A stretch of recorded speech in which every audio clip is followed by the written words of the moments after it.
the President of Kenya and the Deputy President are leading a team to sensitize, with NACADA, are working out a way of stopping or the use of drugs and the use of illicit brews, which have become rampant in Kenya and which have ruined our young generation, that if we are not careful, we will not have a generation in future as Kenya.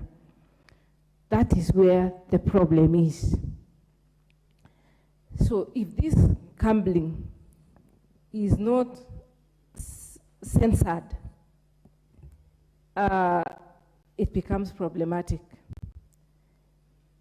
Once upon a time, when I used to teach at the university, you would walk to a classroom and find empty lecture rooms because some students are busy gambling. Most of them wasted away the fee they were given by their parents. Most of them sold everything, sold their college earthly possessions for the sake of gambling.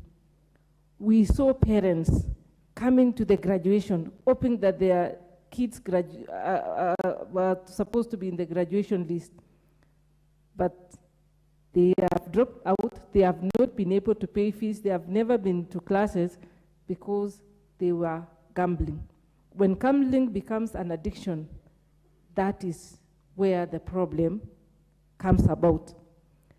We have had cases of Fulisa. Young people, you find them having more than 20 SIM cards because they are getting money, getting small loans from Fulisa to gamble. Isn't that a problem? So my take is, this gambling has to be regulated before it escalates to become an addiction, and more so to young people. When they start participating in this game, they lose concentration. They don't, others drop out of school. Others become petty thieves because they want to get little money.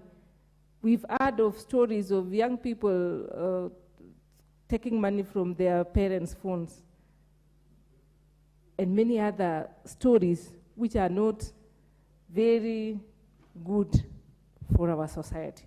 Mr. Speaker, I would say that if this business is regulated, it is not enough to tax them,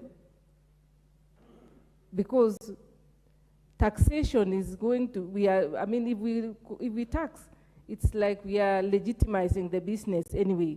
We have to regulate them so that we censor and make sure those people who participate, they give an age gap, for example, of those who are supposed to participate in the gambling.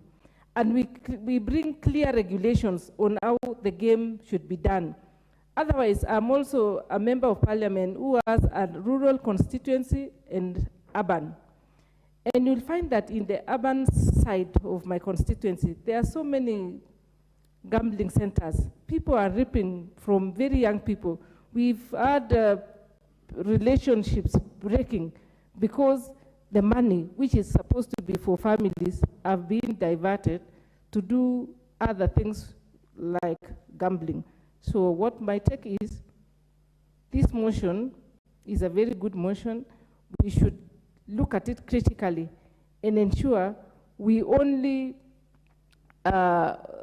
delete what is not relevant, what is destructive, but we leave the business. We give the we press the regulator to get a bit serious and not just regulate anybody, not just give a license anyone because they want to be in business, because they want to make money. Just like those the organizations which are regulating these,